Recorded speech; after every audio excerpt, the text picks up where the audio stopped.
In 480 BCE, at a narrow coastal pass called Thermopylae, 300 Spartans and their Greek allies faced the largest invasion force the ancient world had ever seen. Today on FrontlineLore, map-driven battle history, we'll examine how terrain, not courage alone, nearly stopped the Persian Empire. We'll track Xerxes' massive army through the bottleneck, watch King Leonidas position his phalanx where mountains meet sea, reveal the mountain path that broke the stalemate, and witness the final stand that bought Greece precious time. By the end, you'll understand why this narrow strip of land, just 50 feet wide, became the fulcrum on which two civilizations balanced. In the late summer of 480 BCE, a narrow coastal pass in central Greece became the stage for one of history's most legendary last stands. At Thermopylae, meaning hot gates after its sulfur springs, 300 Spartan warriors and their Greek allies faced the might of the Persian Empire's invasion force. King Leonidas of Sparta chose this bottleneck deliberately, where the mountain met the sea, creating a passage barely wide enough for a single cart. Here, superior numbers would count for little, and courage would be tested against overwhelming odds. This battle would echo through millennia, shaping Western military thought and cultural identity. The Persian invasion of 480 BCE represented Xerxes' attempt to avenge his father Darius's defeat at Marathon 10 years earlier. Ancient sources suggest his army numbered between 100,000 and 300,000 combatants, though modern historians lean toward the lower estimates. On the map, Thermopylae controlled the main route from Thessaly into central Greece, with Mount Kallidromon forming an impassable barrier to the west. The pass itself stretched approximately 100 meters at its narrowest point during this period, though coastal deposits have since widened it considerably. Leonidas arrived first with an advance force of 7,000 Greeks, including his famous 300 Spartiates, full Spartan citizens, plus allies from Thespiae, Thebes, and other city-states. The defensive position featured an ancient wall called the Phocian Wall, which the Greeks quickly rebuilt to anchor their phalanx formation. The Persian Empire under King Xerxes. I assembled one of antiquity's largest invasion forces, though ancient sources vary wildly in their estimates. Modern historians suggest the Persian army numbered between 100,000 and 300,000 soldiers, including elite units like the Immortals, cavalry formations, and contingents from across the empire's vast territories. Their objective was straightforward yet ambitious: complete the conquest of Greece that Xerxes' father Darius had failed to achieve at Marathon 10 years earlier. The Persians sought to punish Athens for supporting the Ionian revolt and to bring all Greek city-states under Persian dominion. Against this massive force, the Greek coalition appeared almost impossibly small. King Leonidas of Sparta led approximately 7,000 hoplites to the narrow coastal pass at Thermopylae, including his famous 300 Spartiates, 700 Thespians, 400 Thebans, and contingents from various other Greek cities. The terrain at Thermopylae, meaning hot gates in Greek, was the strategic linchpin of the entire defensive plan. This narrow coastal pass, squeezed between towering cliffs and the sea, stretched roughly 100 meters wide at its narrowest point during the 5th century BCE. The geography created a natural bottleneck where the massive numerical advantage of the Persian army, estimated between 100,000 to 300,000 soldiers, would be neutralized. King Leonidas of Sparta recognized that here, unlike on open plains, his small force could form an impenetrable phalanx wall. The hot sulfur springs that gave the pass its name still bubbled nearby, while the ancient road known as the Anapaia Path wound treacherously through the mountains above. This mountain trail, known only to locals, would prove critical to the battle's outcome. In late summer of 480 BCE, the massive Persian army under King Xerxes approached the narrow coastal pass of Thermopylae, meaning hot gates in Greek, where natural hot springs bubbled near ancient defensive walls. The pass stretched barely 50 feet wide at its narrowest point, flanked by steep mountain cliffs on one side and the churning waters of the Malian Gulf on the other.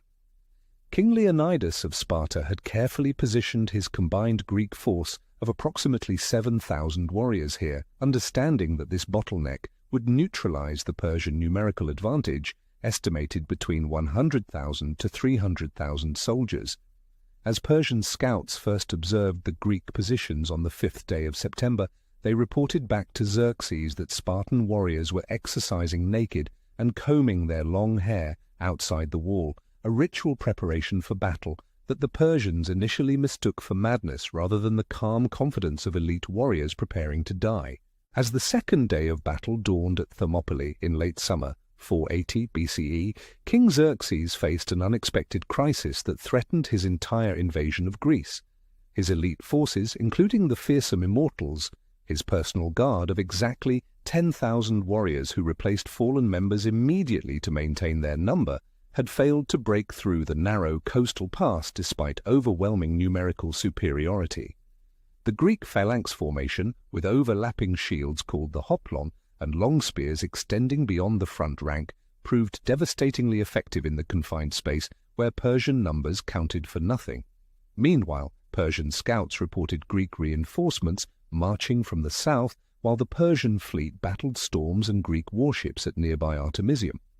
Time was now Xerxes' enemy as much as the Greeks were, with his massive army of perhaps 150,000 to 200,000 men consuming supplies at an alarming rate in hostile territory.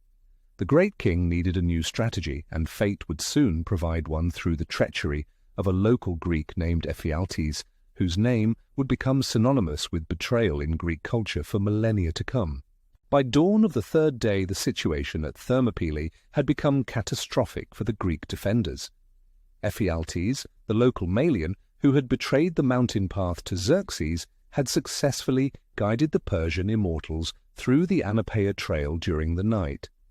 The Phocian guards stationed to protect this crucial route, caught completely by surprise in the pre-dawn darkness, had retreated to higher ground after a brief skirmish, effectively abandoning their post.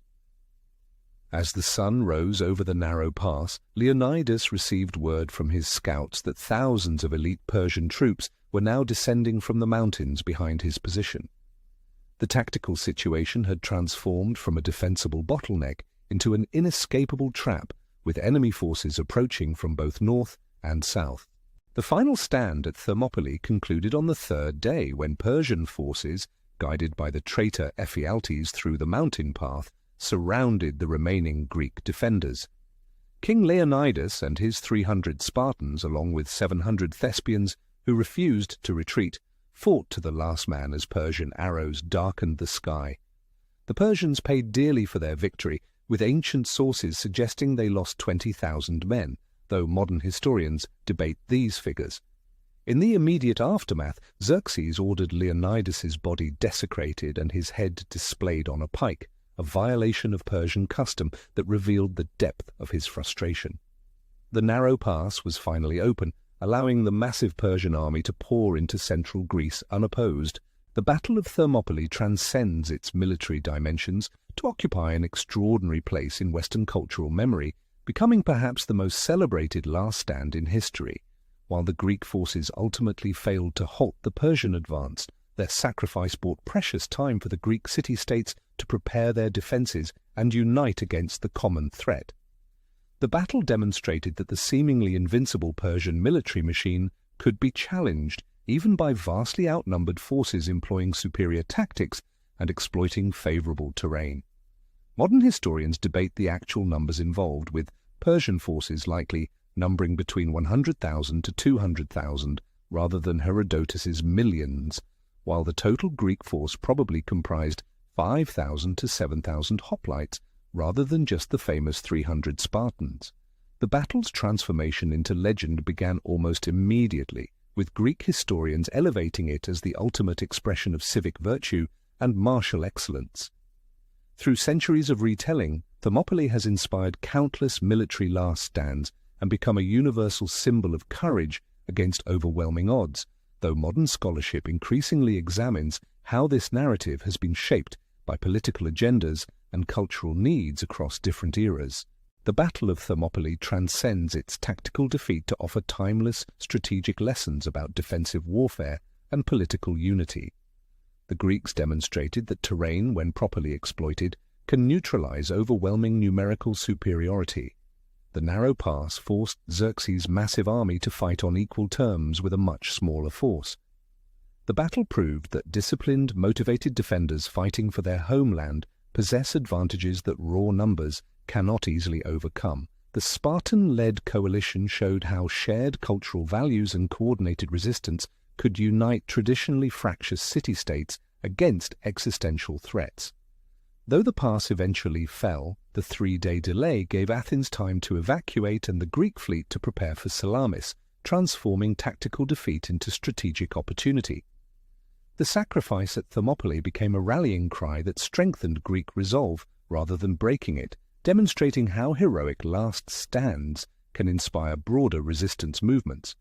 What modern parallels exist where small, well-positioned forces have used terrain and determination to reshape conflicts far beyond their immediate tactical outcomes? The Battle of Thermopylae proved that terrain, when properly exploited, could multiply a defender's strength tenfold until betrayal revealed the fatal flaw in any static defense. This 3-day stand didn't stop Persia, but it unified Greece and demonstrated that Xerxes' army could bleed. Which decision sealed the Greeks' fate? Leonidas dismissing most allies, or trusting the locals to guard the mountain path? Share your take below. If this tactical breakdown helped you visualize ancient warfare, hit like and subscribe. Tap the bell for our next battle analysis. Check the pinned comment for primary sources and explore our Persian Wars playlist. Follow FrontlineLore for more map-driven battle history.